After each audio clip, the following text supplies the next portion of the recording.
Assalamualaikum siswa-siswi kelas 5. Gimana kabarnya hari ini? Sehat selalu ya. Pada pertemuan kali ini kita akan belajar tema 2, subtema 1, pembelajaran pertama dengan mata pelajaran Bahasa Indonesia dan IPA. Adapun tujuan pembelajaran yang harus kita capai pada pertemuan kali ini yaitu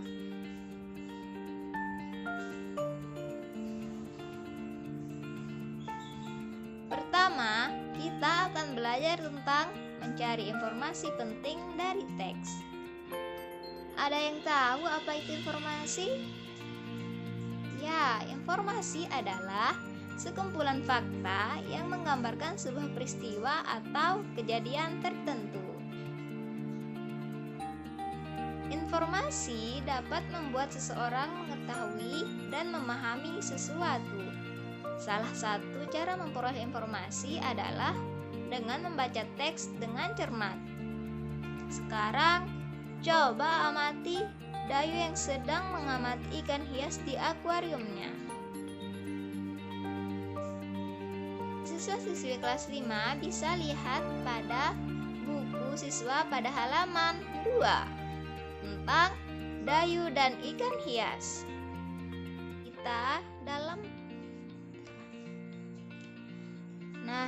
Untuk memudahkan kita dalam memahami dan mengingat, kita bisa tulis dalam bentuk peta pikiran atau mind map.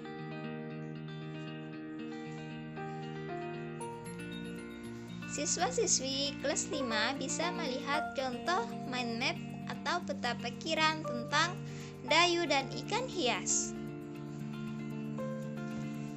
Dalam mind map, kita bisa menulis tentang siapa yang memelihara ikan hias, terus kapan ikan hias itu diberi makan, apa nama jenis ikan hias yang dipelihara, di mana ikan hias itu dipelihara, kapan akuarium dibersihkan, dan apa yang diperhatikan Dayu saat melihat ikan-ikan hiasnya.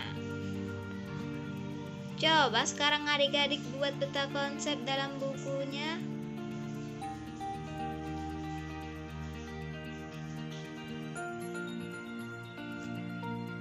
Baik, kita lanjut materi kedua. Kali ini kita akan belajar tentang sistem pernapasan pada hewan. Sistem pernapasan yang akan kita pelajari yaitu 1. Cacing tanah, 2. Serangga, 3. Ikan, 4. Amfibi, 5. Reptil, 6. Burung, dan terakhir mamalia. Pertama, kita akan belajar tentang cara kerja organ pernapasan hewan pada cacing tanah. Cacing bernapas melalui permukaan kulit. Kulit cacing selalu basah dan berlendir untuk memudahkan penyerapan oksigen dan udara. Oleh karena itu, cacing menyukai tempat lembab untuk menjaga supaya kulit tubuhnya selalu basah dan berlendir. Di bawah permukaan kulit cacing yang tipis, terdapat pembuluh darah. Saat udara masuk melalui kulit, oksigen diikat oleh darah. Pada darah cacing terkandung hemoglobin sehingga mampu mengikat oksigen. Oksigen yang diikat oleh hemoglobin lalu diedarkan ke seluruh tubuh. Zat sisa pembakaran berupa karbon dioksida dan uap air yang dikeluarkan dari tubuh juga melalui permukaan kulit. Kedua, kita belajar tentang sistem pernapasan hewan pada serangga. Alat pernapasan serangga berupa trakea, yaitu sistem tabung yang memiliki banyak percabangan dalam tubuh. Percabangan trakea disebut trakeola. Trakea mengedarkan oksigen langsung ke semua sel tubuh dan organ serta menyerap karbon dioksida dan semua sel tubuh untuk dibuang.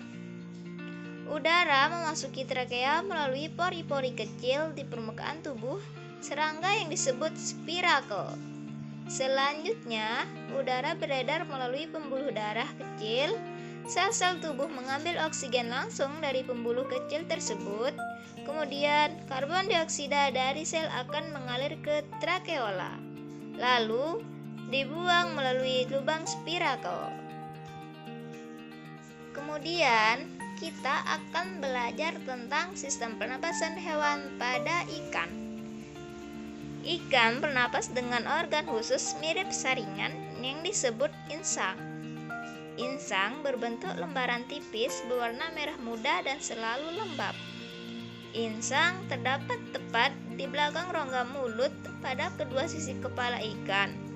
Biasanya, insang dilindungi oleh selaput atau rangkai yang disebut tutup insang atau operculum.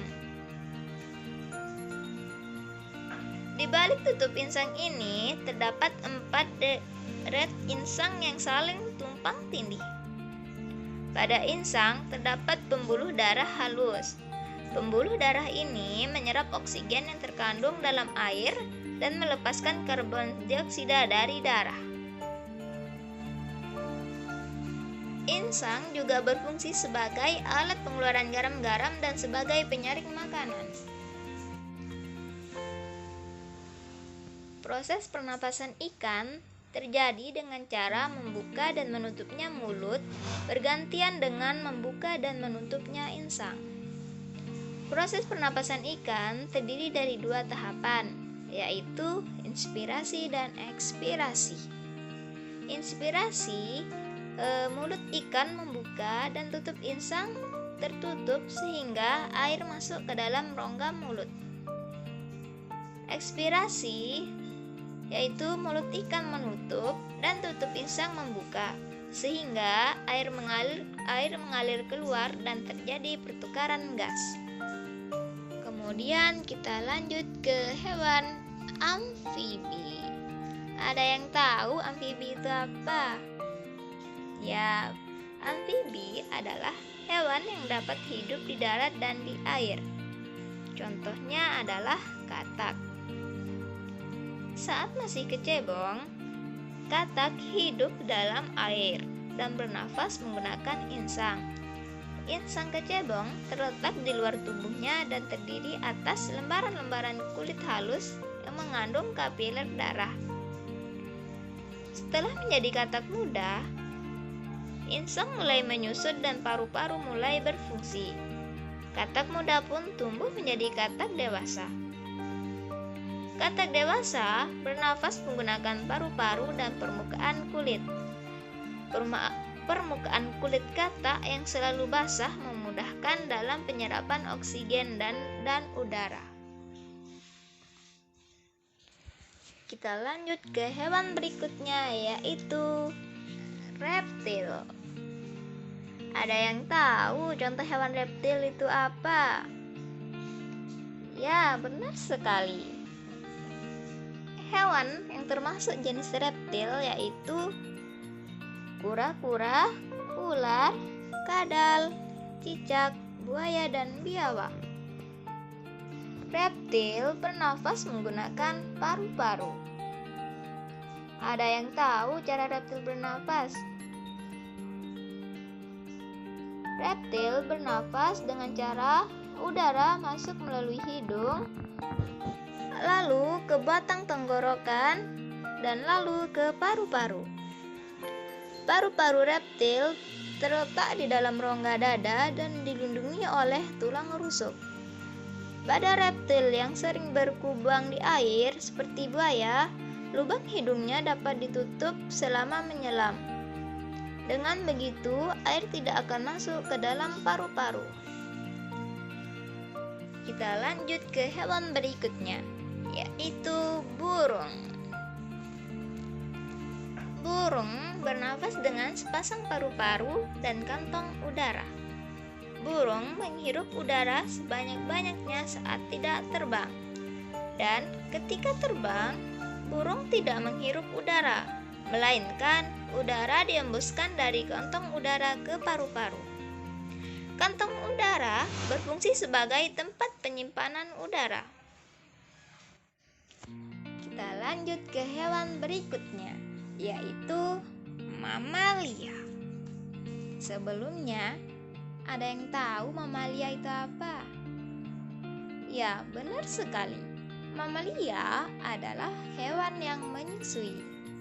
Ternyata ada dua jenis hewan mamalia, yaitu mamalia darat dan mamalia air. Ada yang tahu contoh mamalia darat itu apa? Ya, benar sekali. Adapun contoh mamalia darat yaitu kambing, sapi, anjing, kuda, dan kerbau.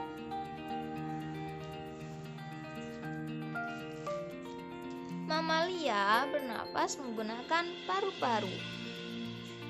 Adapun alat pernapasan mamalia darat yaitu hidung, pangkal tenggorokan, batang tenggorokan, dan paru-paru. Kemudian mamalia air. Ada yang tahu contoh mamalia air itu seperti apa? Ya, benar sekali. Contoh mamalia air adalah paus, duyung, dan lumba-lumba.